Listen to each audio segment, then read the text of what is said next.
Hey guys, how's it going? So this is Wes. I am a artist, freelance illustrator, and comic book artist, and I'm going to talk a little bit today about some of the things it is that I've learned over the last couple of years, or last couple of decades of doing my creative practice. Some things it is that I've learned just from my own personal experience that has really expanded my creative abilities and my sensibilities in a way that I don't see a lot of people talk about. You know, on this channel, I try to offer you guys something a little bit more than just technique, because I feel like technique, you can pretty much find it anywhere. So on here, I'm more interested in the conceptual aspects of it, because I feel like that's the biggest thing that is missing. It's an invisible problem it is that artists are trying to solve. And so if this video ends up resonating with you, I want to let you guys know I have an ebook that is free that you can find in the link in the description below, called The Invisible Work of Artists. But let's go ahead and get into it. So the first thing I would say is that I would include a writing practice with your drawing practice. You know, a lot of us have a drawing practice of drawing in our sketchbooks and, you know, maybe drawing things it is that we like, things it is that we see out in the world. But I don't see a lot of visual artists also taking the opportunity to write. Now, if you think about drawing, what is drawing? Drawing is a communication skill. So anything it is that is allowing you to understand how to communicate better is going to improve your drawing in a sense, right? So I would say take up the daily practice of writing, you know, maybe your goals, what it is that you want to do, what do you want to focus on, and begin to take all of your practice and aim it in that specific direction. But it also goes into the more conceptual aspects of writing, right? I would say write down the literal dreams it is that you have, the dreams you have while it is that you sleep. Get a daily practice of waking up in the morning and letting that be the first thing it is that you do, is write down what it is that you remember from your dreams. What you'll notice is that you'll start to find little strange synchronicities and symbolism that'll start to pop up in your dream that you can then incorporate into drawings or paintings it is that you do, right? The thing it is that you want to do is you want to use your writing as a way to reflect on your own life experience, because that's what's going to differentiate you from other artists, is your own unique perspective, right? That's what it is that makes the artist it is that you love stick out in your mind. It's not the tools, it's not the technique, it's not their level of rendering skill, it's their perspective on things. And so it's a good idea to keep a journal on the things it is that you've experienced in life. And I guarantee you, if you really start to dig into the way it is that you look at life, then you'll start to find the things that are uniquely yours, and that will give you your own identity as an artist and help you stand out. Piggybacking off of that, I would say, you know, be curious about everything it is that you see, and keep that as a part of your journaling. You know, whenever we draw in our sketchbooks, it's a good idea to always be exploring different things it is that are of interest to you.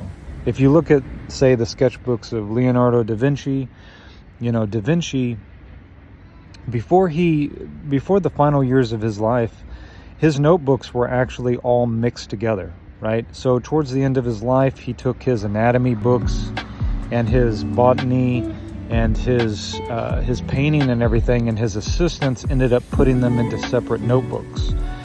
And those are the notebooks that we know of today. But in actuality, throughout his life, he kept his notebooks, they almost seemed completely scattered, right? He would have one page, he would have designs of engineering projects that he was thinking of. And then on the next page, he would have some anatomy and then some botany. And what it is that this allowed him to do was it allowed him to kind of have this crossing of these different disciplines And these different ideas were allowed to kind of mix together in the same notebook, and he was able to make new discoveries about maybe new discoveries about anatomy from this, but also different engineering ideas, because he was not just looking at the engineering ideas of his age in terms of, you know, the basic engineering structures, but he was also looking at human anatomy and animal anatomy. And so this would all influence each other, right? He was allowing these different interests to influence each other. And so I would say broaden your interest in terms of what is it that is actually interesting to you in the world. Read different books than what it is that you would normally read. Learn to have an expanded perception of things, you know. Travel, go and see different places. You know, the biggest change for me has been moving to other countries. I've lived in several different countries in the last few years, from Thailand to Italy, and I'm in Croatia right now. And this has totally expanded my worldview, not just in terms of the simple tourist type things it is that you see, but if you go and you travel to another country, you're going to be forced to completely adapt and completely change the way it is that you live your life. Essentially, you're going to have to learn how to look at everything as an adventure and everything as a learning experience, rather than a nuisance or something it is that would just be considered inconvenient to you if you were to stay in your hometown. It also gives you a chance to reinvent yourself, right? There's a saying in the Bible that Jesus says that prophets are not respected in their hometown, something along those lines. And I think the same thing goes for anybody who does anything creative. I think that same thing could apply, right? If you want to be an artist, you want to have that full expression of your creativity, then you need to have the freedom to reinvent yourself without having somebody else looking over your shoulder telling you who it is that you are. And this is kind of the catch-22 of staying where it is that you've always stayed. Yes, you have the familiarity of your friends and your family, and that may be all good, but they also have a very historical idea of you based off of their personal history with you, and this can feel very limiting. It can feel very confining. So just changing your location is a great way to change the way it is that you perceive yourself, and by changing the way it is that you perceive yourself, it'll change the way you perceive your creative practice, right?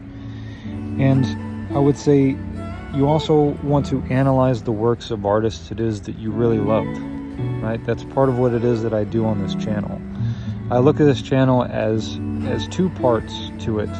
One is to express my philosophy and my experiences in the world through my traveling artist videos and the more philosophical videos, such as this one, where I talk about my thinking process behind what it is that I do. And then the other part of that is that I like to analyze the works of artists it is that I really appreciate, right? So you'll see that in my master illustration class videos, or you can even see that in my Blade Runner film analysis series that I did on here, and I've got more coming. I've got videos on the tarot and other stuff coming.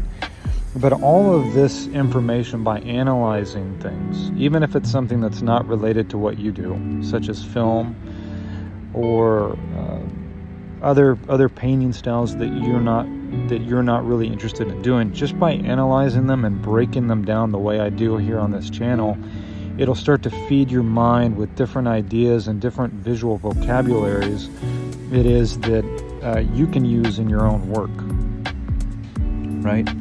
And so with that said, the last one it is that I'll mention is the practice of solitude and fasting. I think that solitude and fasting is something that is not really talked about in our communities, right? Just as much as it's important to have community, and to have other people around you that you're learning from, it's also important to have that solitude and to have a period of time where you're fasting from the world, right? This seems like such a foreign concept to us today, because today we are constantly being surrounded by information from other people. You know, you get on YouTube or you get on social media and everybody has their opinion, whether it's on politics or what it is that you should be doing as a career or whatever it is that's going on in the world. And this information is just constantly coming at us.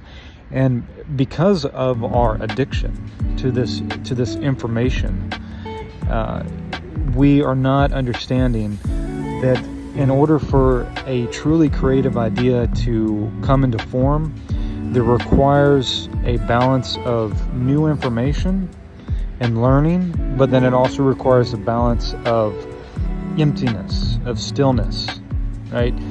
Finding that stillness inside of ourselves, finding and understanding how to not follow every single thought that's passing through your mind.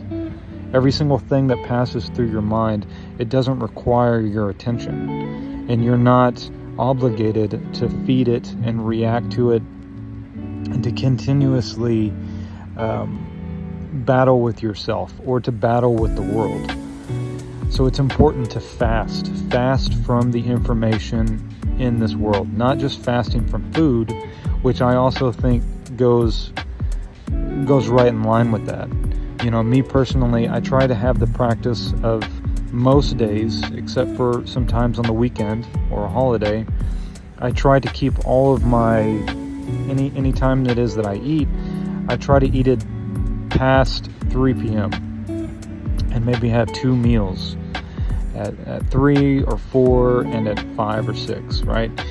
And try to keep myself from constantly eating throughout the day.